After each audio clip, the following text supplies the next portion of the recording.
through here. So you can open the door back up.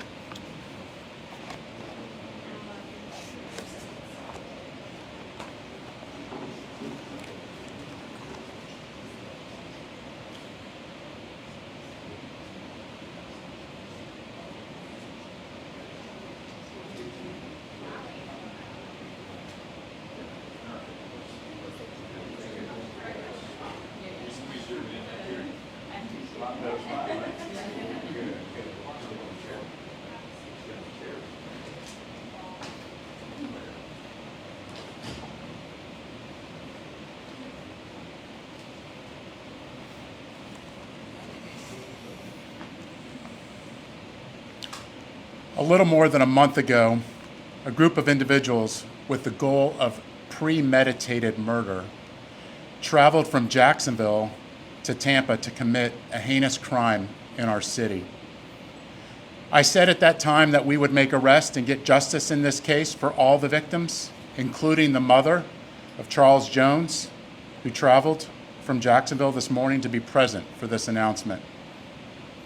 Today I stand before Tampa Police Major Pat Messmer, Jacksonville Sheriff TK Waters, and Hillsborough State Attorney Suzy Lopez to announce the arrest of 3 people in the deadly shooting of Charles Jones, also known by his stage name of Julio Fulio. In addition, we have warrants and are actively searching for 2 other individuals in this case. Today's announcement would not be possible without the outstanding investigative work of our homicide detectives and with the assistance of the Jacksonville Sheriff's Office and the ATF. These individuals took extreme measures to try to cover their actions, but they were no match for our investigators. Isaiah Chance, Elisa Andrews, Sean Gaithright, Davion Murphy, and Rashard Murphy are all accused of playing a role in Jones's death and are all charged with 1 count of murder in the first degree, premeditated with the discharge of a firearm, and 1 count of conspiracy of murder in the first degree, premeditated with the discharge of a firearm. Chance, Andrews, and Gaithright were arrested over the weekend in Jacksonville. Davion Murphy and Rashard Murphy are still fugitives of justice, and we are working closely with the Jacksonville Sheriff's Office and the U.S. Marshals to apprehend them. On June 23rd, Tampa police officers responded to a shooting on McKinley Drive and located 4 victims. 1 person, later identified as Charles Jones, was pronounced deceased. Jones was in town celebrating his birthday and posted on his social media his locations several times throughout that night. Surveillance video was critical in this investigation, as suspects were seen on video following Jones from location to location. This shows the lengths that these individuals were willing to go through and achieve that this murder would occur. At 4:15 in the morning, Jones began to head to a hotel on McKinley. One of the suspect vehicles is seen following the victim. However, instead of following them into a parking lot, they stage across the street. At 4:38, 3 shooters exit a vehicle and walked in the direction of the hotel. They murdered Jones with a handgun and 2 rifles. This barrage of gunfire also struck 3 additional victims who miraculously survived this incident. Let's look at this video.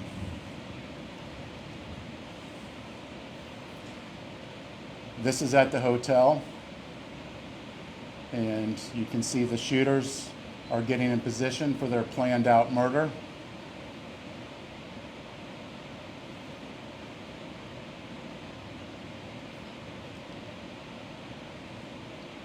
And they are shooting at Charles now, and you can see that he's the passenger in that car that's moving and trying to flee.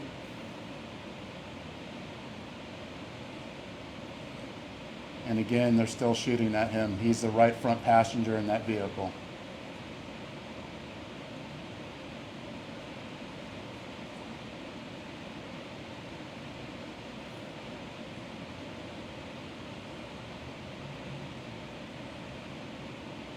It's clear from that video what they were set out to do and what they had planned to do. The investigation would later reveal that the 3 armed shooters were Sean Gaithright, Rashard Murphy, and Davion Murphy. Detectives used footage from the scene, license plate readers, and phone logs to identify 2 vehicles and link them back to the suspects. Furthermore, it was found that the shooters are members of or affiliated with rival gangs of Jones that go by ATK and 1200. Jones was part of the 6 Block gang. Detectives believe that the ATK and the 1200 worked together to target Jones as part of an ongoing feud in Jacksonville. I want to send a clear message to anyone that the city of Tampa is not where you want to come to settle a dispute. You will be charged, you will be arrested, and you will be prosecuted to the fullest extent possible. Furthermore, if you're a gang member, there's no alleged immunity through a cone of silence, as our detectives will find evidence needed to make an arrest and hold everyone accountable, just as we did in this case. Then, you will be prosecuted by our tenacious state attorney, Suzy Lopez.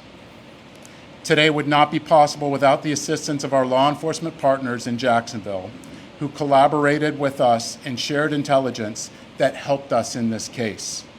Their agency also assisted with many search warrants, locating and arresting these dangerous individuals. At this time, I would like to invite Jacksonville Sheriff TK Waters, followed by State Attorney Suzy Lopez. Sure. Thanks, Chief. So good afternoon, I'm TK Waters, Sheriff of Duval County, Jacksonville, Florida. Thank you, Chief Bercaw, for inviting me to stand with you as we announce these murder arrests. Today, 3 dangerous criminals are off our Florida streets and in police custody where they belong. These individuals have chosen lives of urban terrorism, and with their arrests, we show Tampa, Jacksonville, and the rest of Florida, the rest of this state, that we hold violent criminals accountable. At the Jacksonville Sheriff's Office, we will always work together with our law enforcement partners to ensure that our communities are free of those who choose violence over peace. I want to applaud the investigators from Tampa PD and JSO for their committed collaborative work to bring violent criminals to justice. What I saw in this partnership evidenced the very best of information and resource pooling to ensure public safety. In closing, I want to directly speak to those who choose violence and those who embrace a culture that glorifies violence. Florida, Tampa, JSO, Jacksonville, Miami, wherever you are, will not tolerate foolishness, will not tolerate shootings and needless violence. We will not make excuses for poor decisions. We'll hold you accountable for your criminal actions. Florida is a state of law and order. Law enforcement agencies in this state will always work together to protect the good and decent people who chose to live within the law. And we will always work together to ferret out those who choose the lives of violent crime. Thank you.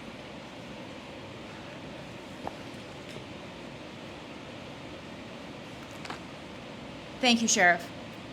The ongoing fight between these 2 groups spilled over into Tampa last month. Let me be clear, the feud stops here. All 5 of these defendants are facing life in the Florida State Prison, even the ones who didn't pull the trigger. In Florida, if you participate in the planning of a murder, you can be held accountable for the person's death, and that is what we intend to do here. There were 3 people who pulled the trigger. You saw it on the video. 5 people, though, are charged with murder. The level of planning and coordination between these 5 defendants was truly alarming. It is clear that they all had one purpose in coming to Tampa, and that was to kill. And let's not lose sight of the fact that there are innocent victims in every homicide case, the loved ones who are left behind. His fans knew him as Julio Fulio, but to his mom, he's Charles. We're fighting to make sure that she gets justice. I was able to speak with her this morning before she got to Tampa, and she's in Tampa with us today. I wanted to let her know that my office takes gun violence very seriously, and I let her know that these 5 defendants will be held accountable for their calculated actions.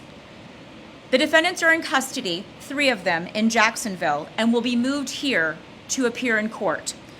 My office will file a motion for pretrial detention to ensure that these dangerous individuals are held behind bars as they await trial, where they belong.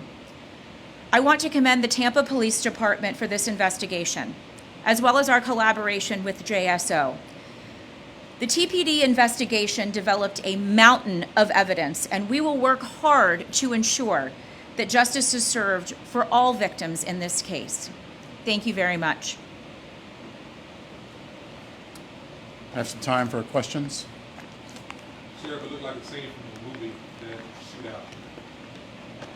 Speak on the level of planning it took to carry that out. It's extensive, and the state attorney spoke about it, how the mountain of evidence, this would not be possible if it wasn't for our hardworking detectives in getting evidence from videos, tag readers, and cell phones. This amount of work I have not seen before, and it would not be possible if it wasn't through our detectives and through us working collaboratively together with the JSO and the ATF and the U.S. Marshals. Chief, that gang that you referenced, ATK, is led by rapper Young Case, and in the hours after this deadly shooting, he released some video seeing which referenced the violence. I'm just curious if that rapper, Young Case, is under investigation and possibly held on social media. So our investigation's still ongoing, and Sheriff, if you have any other details that you want to speak onto that? So Young and Ace has long been known in Jacksonville. We are consistently monitoring those groups. We have people that are always watching them. I won't speak to the chief's investigation. That's up to TPD. We don't have an investigation on him right now, but he can't move around in Jacksonville without us knowing about it. And that's for the betterment of our community. Any words to those 2 suspects that you are out there looking for that obviously will still know that y'all are looking for them? We're pretty confident they already know, and to turn yourselves in so we can have this resolved peacefully. And of course, to anybody out there that knows where they're at, to let us know so we can get them in custody and hold them accountable. Chief, we've seen gang violence here in the city of Tampa, and now they're coming from other cities. What's the department doing to combat violence? Right now, look at what we're doing right now. We're bringing to justice 5 people in a murder in a case that is very difficult to make an arrest. It's us working collaboratively with the community, with Jacksonville, and if this doesn't make a statement, I don't know what does. Second question, that area where it happened, around Busch Gardens, you had 17 incidents just this month alone. What are you guys doing to ensure that students are safe and people visiting that area? Absolutely. We have officers everywhere. There's particular places in there that we actually are holding accountable for businesses that are allowing this type of activity that we're actually bringing up to a public nuisance abatement. So we are attacking this on all fronts. I just want to get your thoughts when you see that surveillance video, what runs through your mind? Well, if you look at that, this is something that you would originally think you would see in a movie, but this isn't a movie. This is real life, and these are people's lives. And that's something that we can't forget is no matter who they are, these are people's lives that are at stake, whether they're innocent or not, and we can't lose sight of that.